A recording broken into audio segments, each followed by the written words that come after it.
Hello, everybody, and welcome to another edition of Charts with Dan. We are coming up on the Memorial Day weekend, but it felt like spring at the box office again, and that's because Michael rose back up to the #1 spot. So we're going to look at that at the weekend box office top 10, plus a whole bunch of other stuff. So let's jump right into it and look at the actual numbers from this past weekend. And as I mentioned last week on the show, was a very strong possibility. Michael, in its fourth week of release, is back on top with a 31% drop from the previous weekend. It showed great legs at the box office and goes all the way back up to #1 at $26.1 million.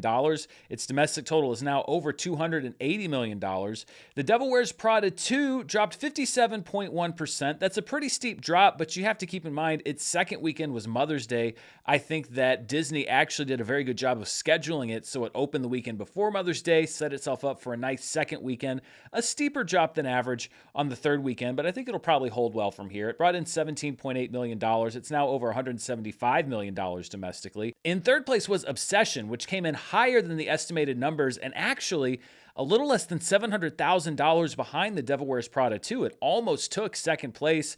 It had very good reviews. It had very good audience scores. When I was looking at the summer, and a lot of other box office analysts thought the same thing, we looked at the very horror-heavy summer and said, okay, one of these horror movies is going to be a breakout hit at least, maybe more than one.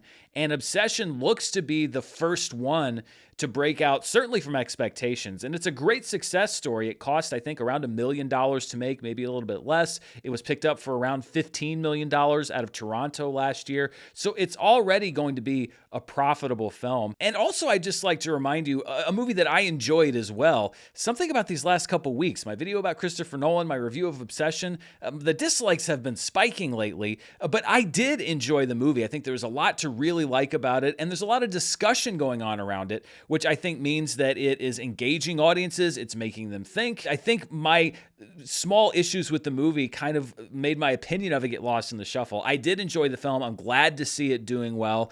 I think if this were the late summer, it would definitely be up for a Smile-like run at the box office. It does have a lot of competition going into Memorial Day and especially into June, but considering the fact that it was a low-cost film, it's still going to do very well, and I think it's probably still going to hold very well. There's another horror film, Passenger, that's opening up this upcoming weekend, but something says to me it's not going to challenge Obsession that much. We'll see what happens. Mortal Kombat 2 had a pretty steep drop in its second weekend, a 65.2% drop after a disappointing, or at least lower than average or expected opening. For a $13.4 million weekend, it's at over $60 million domestically. The Sheep Detectives held well. It dropped 36.5% to bring in $9.5 million. It's just under $30 million domestic. Number 6 and number 7 are unchanged from last weekend. The Super Mario Galaxy movie in its seventh week made $4.49 million to bring its domestic total up to $418.6 million. Project Hail Mary in its ninth week dropped 38.6% to bring in just over $4 million. It's at $335 million domestically. At number 8 is the Top Gun 40th anniversary. Now, Paramount's doing something a little tricky here. It brought in $3.3 million. It's made $5 million since its opening on Wednesday. But something that's kind of lost, and some box office sites aren't even listing it correctly, is that the box office gross there is the gross for both films, Top Gun and Top Gun Maverick. It's not separated out between the two movies, which is why I'm kind of counting it as its own thing, because I can't just add those grosses to Top Gun because it also includes tickets paid for Maverick. I guess Paramount can get away with it. I guess they can package it any way that they want to, but the numbers, I think, specifically list it as just Top Gun, and it's actually Top Gun and Top Gun Maverick. In ninth place is the new Guy Ritchie film In the Gray. Not much of a box office impact there at $2.92 million. And Is God Is rounds out the top 10 at $2.2 million. Fun fact, this is the first weekend since February that all 10 movies in the top 10 have had a gross of over $2 million. Dropping out of the top 10 this week, we have Hokum, which is out after 2 weeks. Animal Farm, which crashed out of release, is out after 2 weeks as well. Deep Water is out after 2 weeks. And Billie Eilish, Hit Me Hard and Soft, the tour live in 3D, is out after 1 week. This is what the weekend box office looks like for this past weekend versus the same weekend last year in 2025. After the first 2 weekends of May were substantial improvements on last year, this weekend pretty much kept pace with what we did last year. It's a plus 1.9% increase, basically steady, but that's particularly impressive because on this weekend last year, Final Destination Bloodlines opened. That's a major release. It had a big opening. This week, the major new release was Obsession, which did well, but didn't open to the number that Final Destination Bloodlines did. So we really kept pace with last year, basically off of the strength of returning films and a few new ones that came out as well.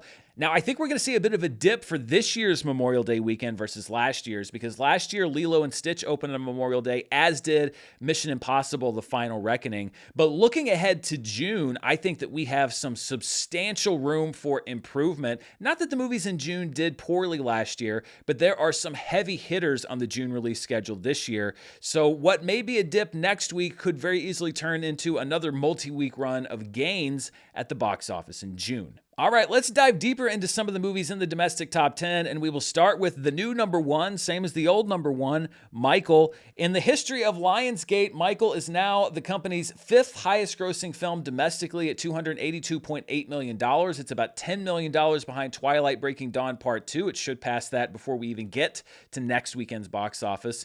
And then we'll see where it settles. I think it's very, very possible it could get up there to where The Hunger Games Mockingjay Part 1 is, to become the third highest grossing film in the history of Lionsgate. I also want to look at grosses for music biopics adjusted for inflation. Michael is already the highest grossing music biopic of all time, unadjusted for inflation, but it's also pretty high up there when you do adjust the numbers for inflation. Now, at number one is Funny Girl, starring Barbra Streisand, which was a fictionalized but still biopic of Fanny Brice. Adjusted for inflation, that movie made almost $500 million back in the late 60s. Bohemian Rhapsody is still narrowly in second place at $288.4 million adjusted for inflation, but Michael will soon take over that spot to become the second highest grossing music biopic adjusted for inflation. That's where it will stand.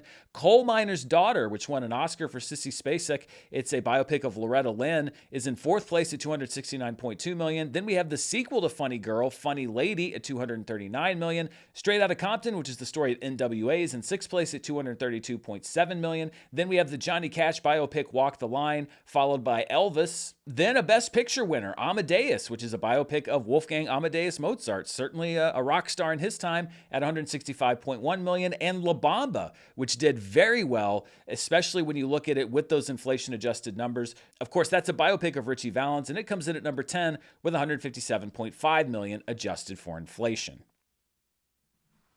Now, as I mentioned, Michael retook the number one spot, and our Charts with Dan trivia question this week concerns movies retaking number one after losing the spot to another movie. The last movie to lose the number one spot at the domestic box office and get it back was Zootopia 2, not that long ago. The last movie to lose the number one spot and get it back after multiple weeks was Spider-Man Across the Spider-Verse. But my question is, what was the last live-action film to lose the number one spot domestically and get it back after multiple weeks? I'll let you think about that. I'll give you a hint. It wasn't just 1 or 2 weeks. It was quite a long span of time between when the movie was number one and when it got the spot back. I'll let you think for another second. Pause it if you don't want to know the answer, because here it comes. It's Top Gun Maverick, the movie that was back in theaters this past weekend.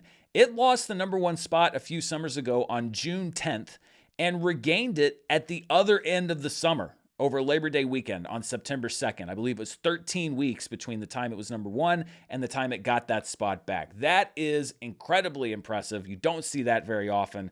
So Michael, I think, was out of number one for 2 weeks. That's impressive. 13 weeks for Top Gun Maverick. That's even more impressive. These are the highest grossing non-sequels of the 2020s, which I define as not part of a cinematic universe and with no previous movies starring the characters in the film. Barbie, of course, number one at $636.2 million, but we've had some movement below the number one and number two spot.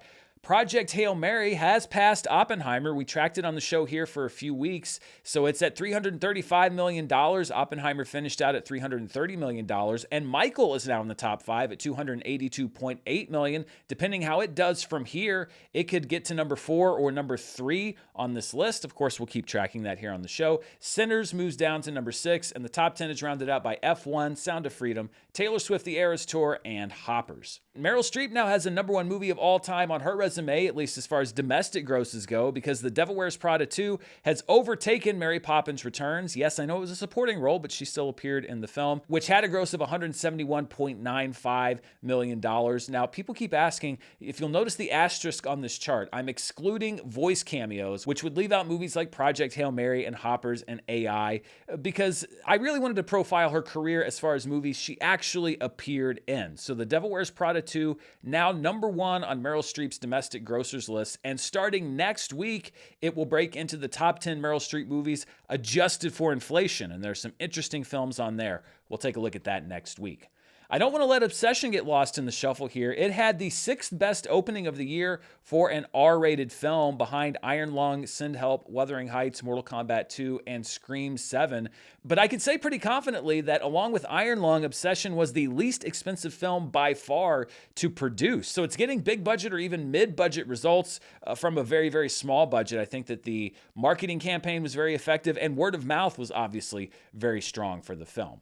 Mortal Kombat came in at #4 for the weekend, and I'm going to look at where it tracks as far as the Mortal Kombat franchise domestically. Right now, the highest grossing Mortal Kombat film of all time is still the 1995 film at $70.4 million. Mortal Kombat 2 is in second place at $62.2 million. Then we have the 2021 film at $42.3 million, and Mortal Kombat Annihilation at $35.9 million. But the story is a little different when you adjust the numbers for inflation.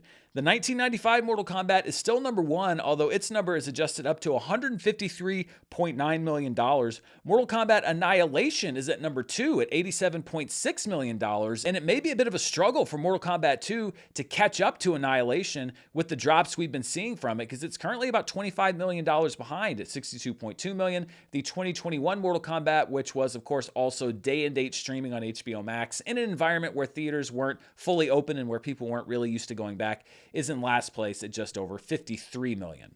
Well, as we talked about, Top Gun and Top Gun Maverick were back in theaters this weekend, and last week I asked the members here on the channel what their favorite Tom Cruise movie was, and the results were so interesting, and I think it says a lot about Tom Cruise's career. There were 29 different movies spanning 4 decades listed in the comments from members who were listing their favorite Tom Cruise film. These are all the ones that got double digits, and you know, I would not have guessed that Edge of Tomorrow would end up at #1, nor would I have guessed that it would have come in double the #2 vote getter, but Edge of Tomorrow was the #1 answer with 37 votes. A Few Good Men in second place with 20 votes. Mission Impossible Fallout comes in third place with 18 votes. Then Top Gun Maverick and Collateral, 2 very different types of movies, tied for 4th with 13 votes apiece, and tied for 5th place were Magnolia and Minority Report. And as I mentioned, there were over 20 more movies that were answered. So Tom Cruise has made a lot of movies in his career that people have enjoyed.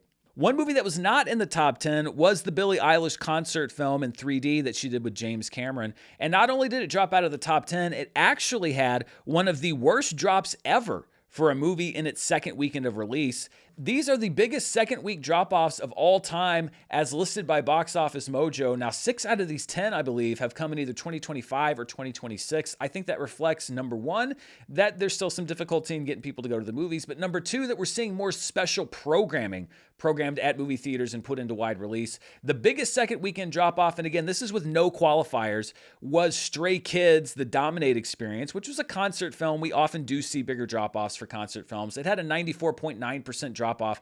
Then we had the Sydney Sweeney biopic Christie at the end of last year, which dropped 91.7% in its second weekend. It lost a huge chunk of theaters, too, in that second weekend. Then a movie that just came out a few weeks ago, Over Your Dead Body, which dropped 88.6%. Again, it lost a massive amount of theaters in its second weekend. Then going all the way back to Collide, which starred Nicholas Hoult and Felicity Jones, it dropped 88.5%, pretty much the only pure quote-unquote release here on this list so far. National Champions, which was a sort of opening back up from COVID-era release, dropped 88.4%. The 2025 release of Jaws dropped 88.3% in its second weekend. Then we have Billie Eilish, Hit Me Hard and Soft, the live tour in 3D, which dropped 87% in weekend #2. Undiscovered is an 8th, which dropped 86.4%. Then the 2025 re-release of How the Grinch Stole Christmas and the 2019 re-release of The Wizard of Oz. But just to kind of put this in even more context, these are the biggest second weekend drop-offs for movies that opened in wide release and were still in wide release in their second weekends. So Collide is still number one at 88.5%. Again, one of the only regular movies on this list. Then we have the 2025 Jaws re-release, and Billie Eilish Hit Me Hard and Soft comes in third on this list with its 87% drop. Then we have Boy Kills World, which was pretty much another standard type movie at 85.1%. One Piece film Red, which dropped 84.4%. It's not unusual to see big drop-offs from anime films in their second weekends. The Chosen Last Supper Part 1, that was a multi-week thing where a new one came out every week. Then we have Jane Got a Gun, which had an 83.5% drop-off in its second weekend. The 2024 re-release of Star Wars Episode 1, The Phantom Menace, comes in 8th place at 83.5%. Then another special event, Waitress the Musical, which dropped 82.2%. And The Chosen Season 3, Episodes 1 and 2 at 82%. So as you can see, a lot of these are repackagings of TV shows or re-releases of films. Only about half of them, I would say, would even be considered new, quote-unquote, content for theaters. And even fewer of those would be considered your typical movie. Really 3 out of those 7. Collide, Boy Kills World, and Jane Got a Gun. Let's check in with the 2026 summer domestic box office. The Devil Wears Prada 2, still the number one movie of the summer at $175.7 million. Its first major challenger opens this weekend with The Mandalorian and Grogu. Mortal Kombat 2 in second place at $62.2 million. The Sheep Detectives in third at $29.9 million. Obsession enters the chart at number 4 at $17.1 million, followed by Hokum, Billie Eilish Hit Me Hard and Soft, Animal Farm, the Top Gun 40th Anniversary, which opens at number 8 on this chart. Deep Water down 2 spots at number 9, and In the Gray new on the chart at number 10. So we have a full chart now, and now we're going to start knocking movies off of it. And just to remind you what my summer predictions were, I predicted The Devil Wears Prada 2 to be the 6th highest grossing film of the summer. It's number 1 with a bullet right now. We're just going to have to see how these movies in June and July do. The Mandalorian and Grogu, I didn't have a whole lot of faith in. I projected it to be the 7th highest grossing movie of the summer, and we'll know very soon as Monday really, what that prediction looks like and whether it was kind of a silly prediction to make. And speaking of predictions, I want to talk about Memorial Day and The Mandalorian and Grogu with this week's Charts with Dan member poll question. The lowest 3-day opening for a Disney-era Star Wars movie, so Force Awakens and after, is Solo's $84.4 million gross from Friday to Sunday of Memorial Day weekend 2018. Will The Mandalorian and Grogu beat that number? Will it be able to avoid becoming the lowest 3-day opening for a Disney-era Star Wars film? You can vote right now in the member poll. It's just a yes-no question. You've all been very good. All of the members have been very good at predicting lately. So put your prediction in right now, and I will reveal the results as well as the results of the box office on next week's Charts with Dan. Let's take a look outside of the U.S. market now and take a look at the top 5 films internationally. That's markets outside of the U.S. and Canada. And at number 1 was Michael with a reported $57.7 million. That's just a 1.4% decrease from the weekend before. I've seen a couple reports that might even be a little bit higher, which would mean it basically held even from last week. So Michael, as well as it's done here domestically, it's doing incredibly well around the world. The Devil Wears Prada 2 had a lighter drop internationally. It dropped 33.2% to bring in another $50.6 million. Dear You, the film from China, had a 364% increase in business from last weekend to this weekend at $39.1 million. You do see this sometimes in China. Sometimes a movie opens big and drops quick. Sometimes a movie opens low and builds in its second and third weekend. So third place internationally for Dear You. The Sheep Detectives had a 15.7% increase in business, also doing well internationally, bringing in $14 million. And the Super Mario Galaxy movie dropped 15.1% to bring in $12.57 million. When you take those international numbers and you combine them with our domestic numbers, we get the top films worldwide. And this is the second week where I'm doing the expanded top 10 worldwide films. So at number 1, once again, was Michael, reclaiming the crown, not just domestically, but also around the world at $83.8 million. It's now over $700 million globally, just a 13.1% global drop from last weekend. The Devil Wears Prada 2 brought in another $68.4 million. It's now over the $500 $400 million global mark. Dear You at $39.1 million. Its total gross is now at $72.5 million. The Sheep Detectives is at number 4 at $23.5 million. Its global gross now at $58.9 million. Mortal Kombat 2 is able to still hang in the top 5 at $23.4 million. Its global gross now over $100 million. Obsession opens in 6th place globally at $24.2 million. So it added about $6 or $7 million from other countries around the world. The Super Mario Galaxy movie dropped 20.4% worldwide to bring in another $17 million. It's now about $33 million outside of the $1 billion club, so it is slowly trudging its way to that line. The Top Gun 40th anniversary brought in around $10.1 million around the world. In the Gray opening to $8.1 million globally. And Project Hail Mary still sticking around the top 10 globally. It dropped 32.2% to bring in $7 million. It's now at $668 million around the world. Let's return to the domestic box office and look at some other charts for this past weekend. First of all, these were the biggest theater count changes for the 15th through the 17th of May. Animal Farm lost 1,880 theaters, almost all of its theaters. It was doing basically no business. It's only in 260 theaters, and a lot of those, if not all of them, are going to go away when The Mandalorian and Grogu is released. Deep Water lost 1,033 theaters, so it's almost completely out of release. It's in 268 theaters still. Hokum lost a big chunk of theaters. It lost 705. It's still in 1,195 theaters. Lee Cronin's The Mummy lost a big chunk of what it had left. It lost 434. It's now in only 178.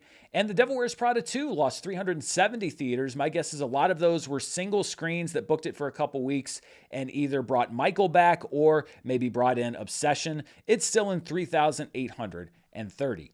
These were the top per theater averages for this past weekend. At number 1 was Forge, which brought in $24,530 in one theater. Forge is about two siblings who run an art counterfeiting operation. Kelly Marie Tran plays the federal agent hunting them down. In second place, playing in one theater, was Magic Hour, which brought in $9,186 in that one theater.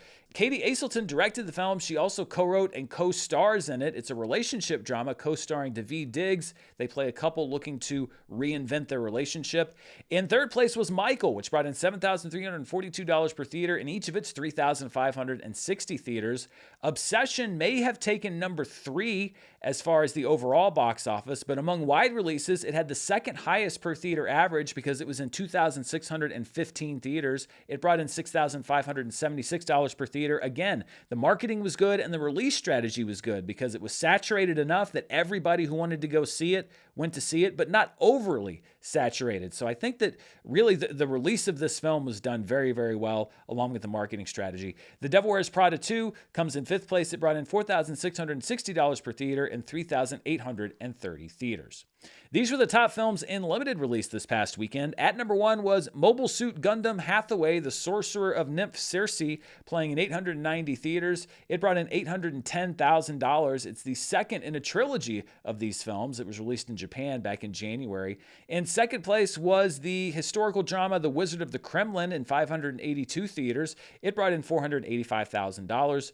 Atarati comes in third place in an unknown number of theaters, bringing in $188,000. It's a Malayalam language college comedy from India. In fourth place was Pati Patni Aur Wodu, probably not even close, which it was also in an unknown number of theaters. It brought in just under $150,000. It's a Hindi language rom-com, also from India.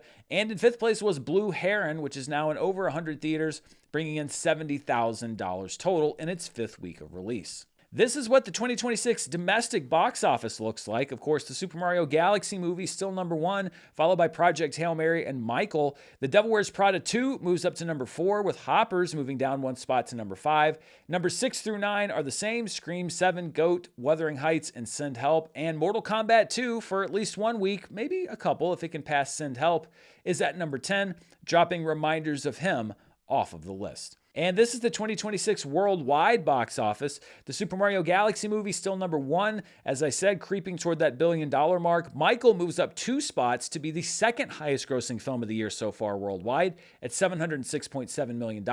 That bumps Project Hail Mary down 1 spot to number 3 and Pegasus 3 down 1 spot to number 4. And as I mentioned, with The Mandalorian and Grogu coming out and a pretty stacked June release schedule, this chart is going to be shaken up a lot over the next several weeks. So those are the numbers I have for you from the box office. Before you go, I wanted to also talk about the latest in the world of streaming. And we'll start with the newest numbers I have for Netflix. New ones will be released later today. But this covers the week of May 4th through the 10th. And the number one program on Netflix was Swapped, which is the animated film. Michael B. Jordan is one of the voices in it. It had a huge view explosion from its first few days on the service to its first full week. So it obviously took people a little bit of time to find it, but they tuned in numbers, 38.71 million. So a long tail on this one. Apex is at number 2 at 16.17 million views, followed by the first season of Man on Fire at 12.65 million views.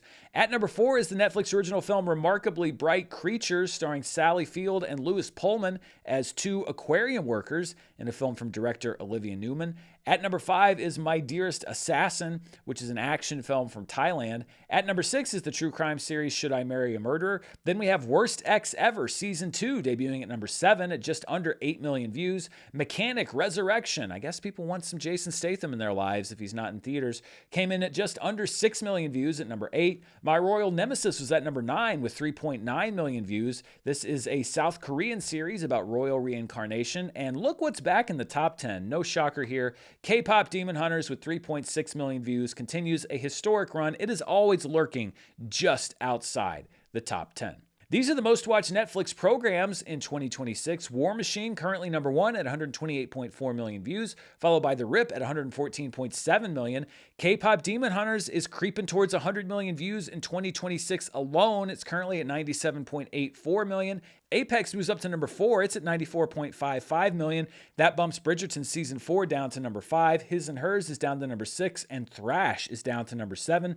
People We Meet on Vacations at number 8. Swapped did well enough in its second week to jump onto this list at number 9 at 54.24 million views. And Peaky Blinders, The Immortal Man, moves down to number 10. One Piece Season 2, sadly, now out of the overall top 10 for 2026.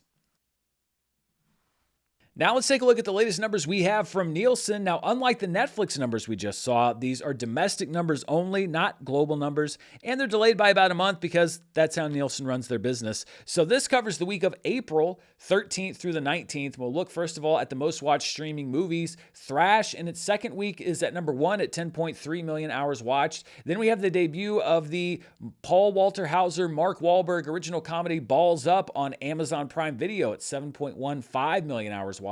The Netflix comedy Roommates debuts in third place at 5.15 million hours watched. Then we have Zootopia 2 on Disney Plus and Crime 101 on Amazon Prime Video. Spider-Man No Way Home on Disney Plus hits the list at 3.46 million hours watched. Then we have the true crime documentary Husband, Father, Killer on various platforms at number 7 at 3.46 million hours watched. K-pop Demon Hunter still in the top 10 at 3.3 million hours watched. Then we have Jumanji, Welcome to the Jungle, and the Alicia Silverstone giant shark movie, The Requiem.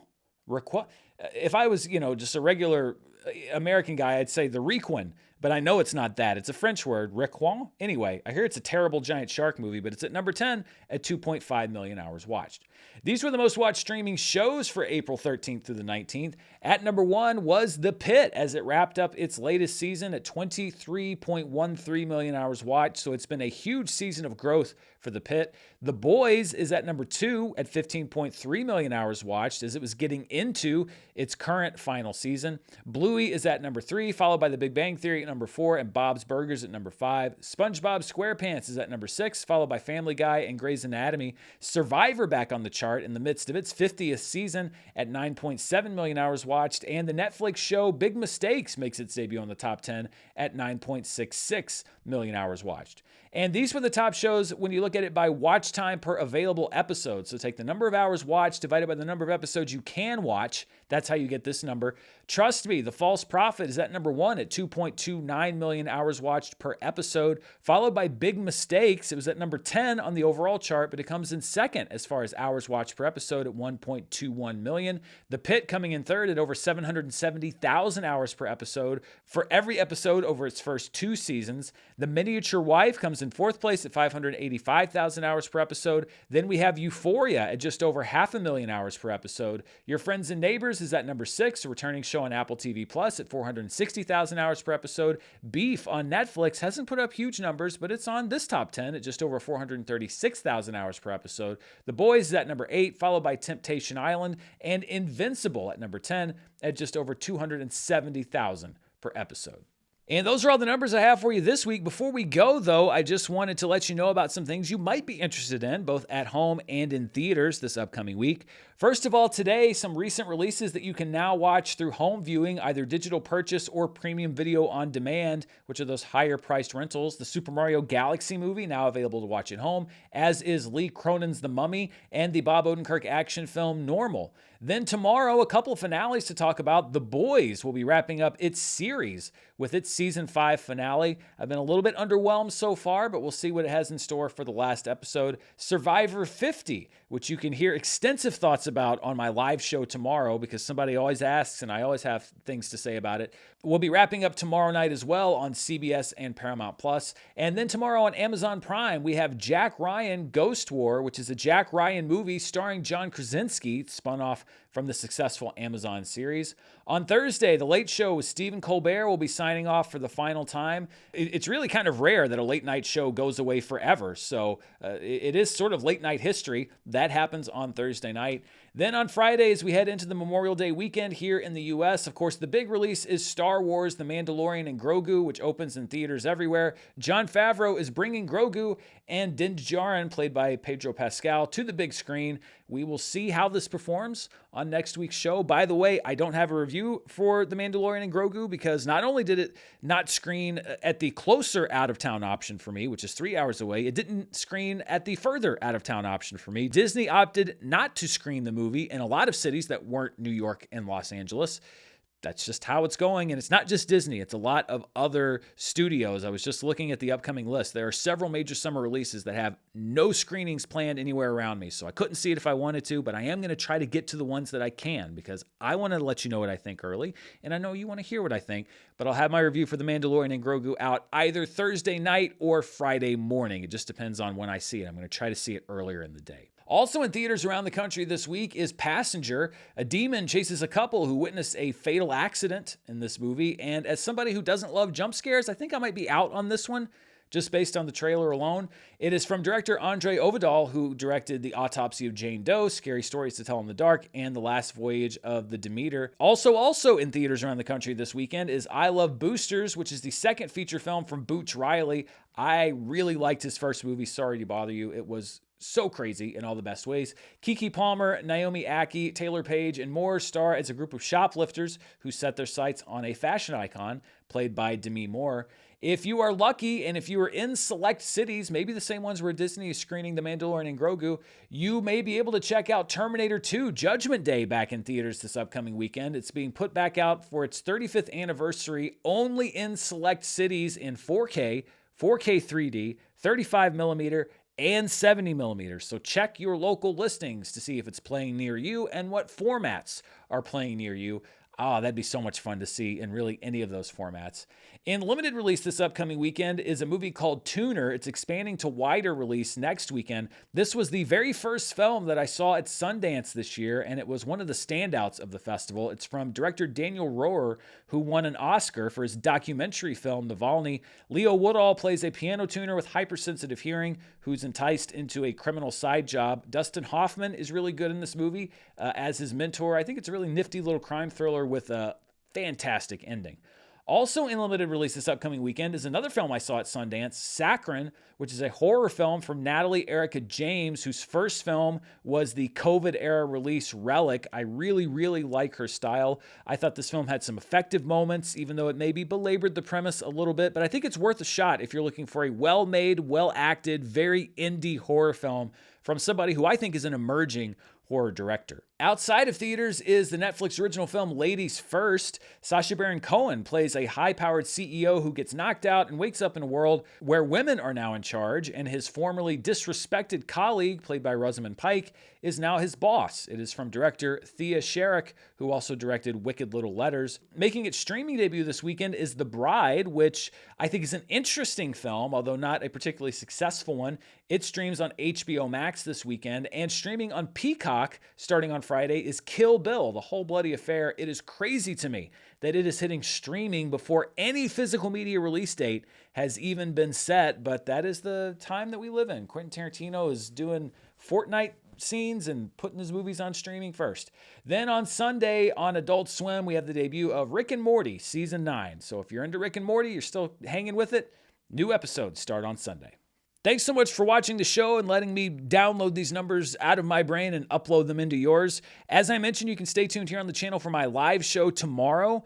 Also, I will have my review of The Mandalorian and Grogu either Thursday night or Friday morning. Maybe a spoiler review if I feel like one is warranted. I've also got a couple other things that are on the back burner that you might be able to look for this week. Plus, you never know what's going to happen in the world of movie news. I think the Cannes Festival will be giving its awards out this weekend. Maybe I'll pop out a video on that so you can see what the big Oscar contenders might be already early into the summer of 2026. So much to get to. If you're not subscribed, please hit that subscribe button. Please hit the bell so you know when I upload a new video. If you're not a member, you can check out the comments below. You can vote in the member poll every week and also get early access to some videos like this one, as well as custom badges and emoji for the chat. But most of all, thank you for watching this video. Until next time, stay safe, and I'll see you then.